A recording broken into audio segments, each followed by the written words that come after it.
नमस्कार दोस्तों, आपका स्वागत है हमारे YouTube चैनल एबीएस क्लासेस में। दोस्तों आज हम बात करेंगे 11th केमिस्ट्री के गुणित अनुपात का नियम। फर्स्ट चैप्टर कम शुरू हो चुका है और जो हमारे इसके कुछ पहले के क्वेश्चन हैं वो भी कंप्लीट हो चुके हैं। आज हम पढ़ेंगे गुणित अनुपात का नियम। रासायनिक संयोजन के नियम को हम स्टार्ट कर चुके हैं, 2-3 वीडियो अपलोड हो चुकी हैं। आज का जो टॉपिक है गुणित अनुपात का नियम या बहुल अनुपात का नियम। इसके नाम से ही पता चलता है कि गुणित अनुपात का मतलब होता है गुणा में, या फिर बहुल अनुपात मतलब एक से अधिक अनुपात में होते हैं। ठीक है, तो यदि आप हमारे चैनल में नए हैं तो प्लीज़ चैनल को सब्सक्राइब करके बेल आइकन प्रेस कीजिए। तो चलते हैं वीडियो की ओर, देखते हैं कि गुणित अनुपात का नियम। हम पहले सबसे पहले इसकी जो परिभाषा है, परिभाषा को पहले नहीं पढ़ेंगे, पहले हम इसका उदाहरण जानेंगे, क्योंकि जब तक एक्सपेरिमेंट करेंगे तो उसके बाद ही आपको एग्जाम्पल के बाद ही आपको परिभाषा ऑलरेडी समझ में आ जाएगा। तो चलते हैं, एक एग्जाम्पल देख लेते हैं। एग्जाम्पल में बहुत ही सरल एवं सिंपल समझाऊंगा। ठीक है, यहाँ पे देखिए, एग्जाम्पल के तौर पर मान लीजिए आप ए लेते हैं और बी। ठीक है, ए बी। अब जैसे लेते हैं आप, यहाँ पे हाइड्रोजन ले लीजिए और यहाँ पे ऑक्सीजन। ठीक, इसका जो देखते हैं, इन दोनों की जो क्रियाएं होती हैं, इसका क्रिया इसके साथ, इसका क्रिया इसके। रासायनिक जब अपक्रिया होती है तो ये दोनों जुड़ करके और क्या बनाते हैं, दो यौगिक बनाते हैं। दो यौगिक H2O बनाते हैं। सबसे पहले H2O बनाते हैं। ठीक, दूसरी बात करते हैं कि एक बार और क्रिया करके, ठीक है, दोनों और क्या बनाते हैं, H2O2 बनाते हैं। इसको कहते हैं जल और इसको कहते हैं हाइड्रोजन परऑक्साइड। हाइड्रोजन परऑक्साइड, इसका आप सूत्र भी याद करते रहिएगा H2O2 का। ठीक है, H2O2 हाइड्रोजन परऑक्साइड, ऐसे छोटे छोटे जो भी आते हैं तो उनको आप याद करते ही रहिए, क्योंकि केमिस्ट्री पढ़ रहे हैं। ठीक है, तो चलते हैं, बात करते हैं कि इनका जो हमारा जो मेन टॉपिक है उस पर ध्यान देते हैं। कहा गया है इन जब दो दो अलग अलग हमारे संयोजित होने वाले, ठीक है, यौगिक, जो दो तत्व हैं हमारे संयोजित होकर के एक यौगिक बनाते हैं। ठीक है, तो कौन कौन से बना दिए, H2O और H2O2। अब इनकी बात करते हैं। इसका परमाणु भार जो होता है वो कितना होता है, 1 होता है। तो ये दोनों जो मिल करके ये बन गए एक, इसका हो गया 2। ठीक है, और इसका जो, क्योंकि ये जो हाइड्रोजन है वो 2 है। ठीक है, ऑक्सीजन की बात करते हैं, ये कितना है, 16। तो ये हो गया, इसको जो दोनों का अनुपात हो गया 2:16 हो गया। ठीक है, ये हो गया। दूसरी की हम बात करते हैं जो हमारा H2O2 का है। ठीक है, H2O2 में भी देखते हैं कि जो हाइड्रोजन है वो 2 है, क्योंकि हाइड्रोजन का परमाणु भार 1 होता है, तो 2 हाइड्रोजन है तो 2 हो गया। ठीक है, ऑक्सीजन की बात करते हैं। इसमें ऑक्सीजन, जैसे इसमें ऑक्सीजन 1 था तो 16 हुआ इसका परमाणु भार, तो इसमें ऑक्सीजन 2 है। ठीक है, तो कितना हो जाएगा, 32 हो जाएगा। ठीक, ये बहुत ही सिंपल है, बिल्कुल समझिए, ध्यान दे के समझिएगा तभी समझ में आएगा, क्योंकि ये 5 नंबर का आता है, बहुत ही इंपॉर्टेंट है।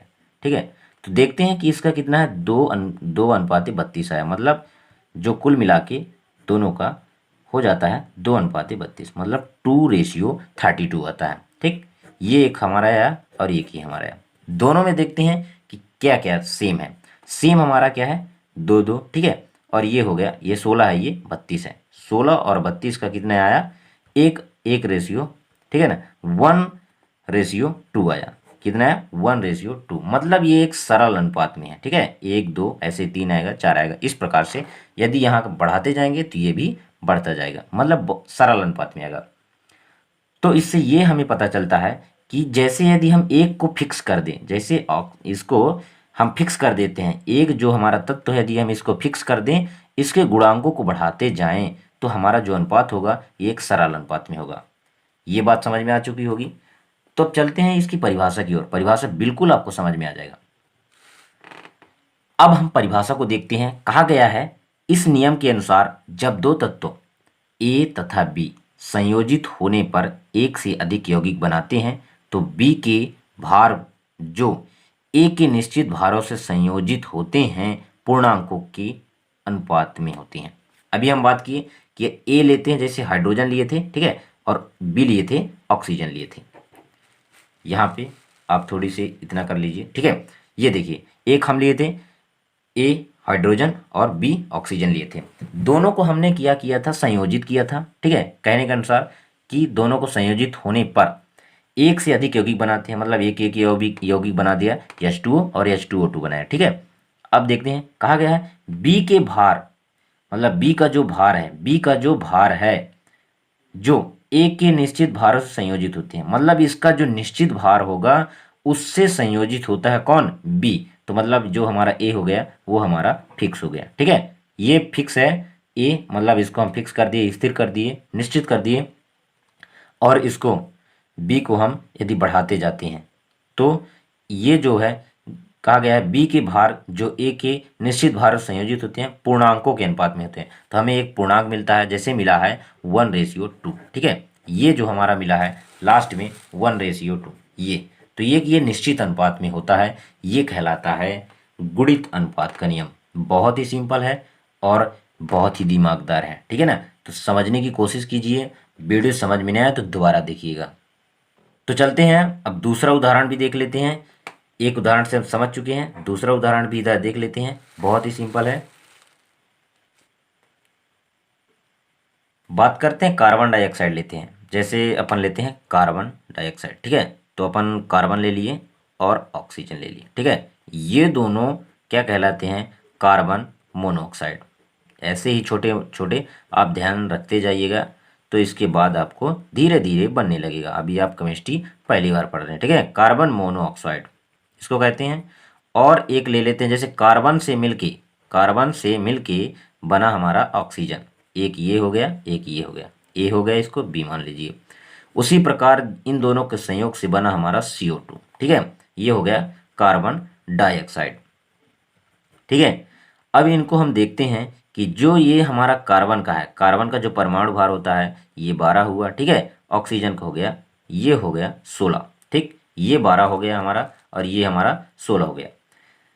इनका जो अनुपात है 12:16, जैसे यहाँ पे निकाल लीजिए 12:16 है। अब इसके बाद हम यहाँ पे देखते हैं कार्बन डाइऑक्साइड में, तो इसका जो कार्बन का है वो 12 हुआ, लेकिन इसका जो होता है ऑक्सीजन का डबल हो जाएगा, तो क्या हो जाएगा 32, ठीक है। अब देखिए यहाँ पे कि जो हमारा इसका 12 और 32 हो गया, कितना हो गया 12 और 32 हो गया, ठीक है।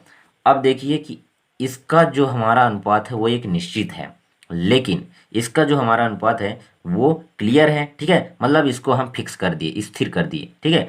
और इसको हम क्या कर रहे हैं, इनमें जो है गुणक गुणक प्राप्त होता है हमें, जैसे एक ये पूर्णांकों में प्राप्त होती हैं 1:2, क्योंकि 16×2 1:2 हो जाएगा।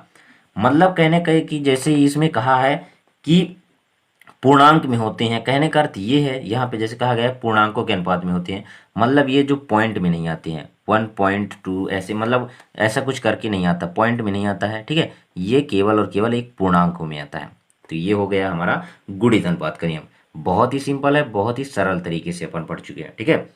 तो अब चलते हैं एक बार और इसको एक और उदाहरण देख लेंगे, क्योंकि पेपर में आ जाता है कहीं 2 उदाहरण 3 उदाहरण, तो आपको यदि समझ में नहीं आता तो आप दूसरा उदाहरण भी देख सकते हैं। जैसे बात करते हैं तीसरा उदाहरण भी देखते हैं नाइट्रोजन ऑक्साइड का, ठीक है, तो ये हो जाएगा नाइट्रो, इसको जो कहेंगे वो कहेंगे नाइट्रिक ऑक्साइड, ठीक है, नाइट्रिक ऑक्साइड, नाइट्रिक ऑक्साइड कहेंगे। अब हम बात करते हैं इसका कि जो हो गया इसका हो गया, ठीक है, इसका हो गया 14, इसका हो गया 16, नाइट्रोजन और ऑक्सीजन मिलकर के नाइट्रिक ऑक्साइड बनाए, तो हो गया इसका 14 और 16। अब जब ये नाइट्रोजन प्लस ऑक्सीजन मिलते हैं, ठीक है, अब ये जो दूसरा मिलते हैं, मतलब एक बार फिर से मिलके और ज़्यादा गुणांकों में बनाते हैं, तो वो मान लीजिए बना दिए N2O2 बना दिए, N2O3 बना दिए, या फिर ये बना दिए N2O, ठीक है, ये हो गया नाइट्रस ऑक्साइड, क्या हो गया नाइट्रस ऑक्साइड, ठीक।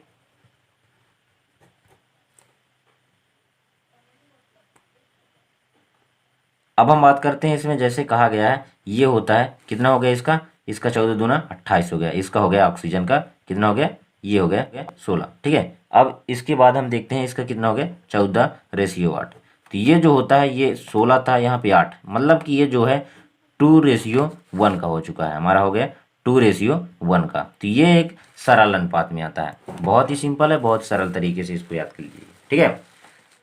तो पीडीएफ के लिए भी संपर्क कीजिएगा हमारे से, तो हम बिल्कुल आपको प्रोवाइड करेंगे। बहुत बहुत धन्यवाद आपका वीडियो देखने के लिए और वीडियो में आपको ज्ञान प्राप्त करने के लिए। तो चलते हैं, मिलते हैं नेक्स्ट वीडियो पर। नेक्स्ट वीडियो हमारा जो होगा वो होगा गैलुसाक का नियम। ठीक है, गैलुसाक का नियम है, बहुत ही सिंपल है लेकिन बहुत ही दिमागदार। बहुत सबसे ज़्यादा यदि कठिन माना जाए तो वो गुणित अनुपात का नियम माना जाता है। तो एक बार इसको वीडियो को दोबारा देख लीजिएगा, क्योंकि कहीं पे कन्फ्यूज ना हो। यदि कन्फ्यूज होता है तो वीडियो को दोबारा देखिए। फिर भी यदि समझ में नहीं आता है तो वीडियो को कमेंट कीजिए, वीडियो में कमेंट कीजिए, तो हम आपसे जुड़ पाएंगे, आपको रिप्लाई दे पाएंगे। और यदि वीडियो में आपको कमेंट में रिप्लाई नहीं मिल पा रहा है तो आप व्हाट्सएप से भी संपर्क कर सकते हैं। व्हाट्सएप नंबर आपको प्रोवाइड कराया गया है। तो मिलते हैं नेक्स्ट वीडियो पर। जय हिंद।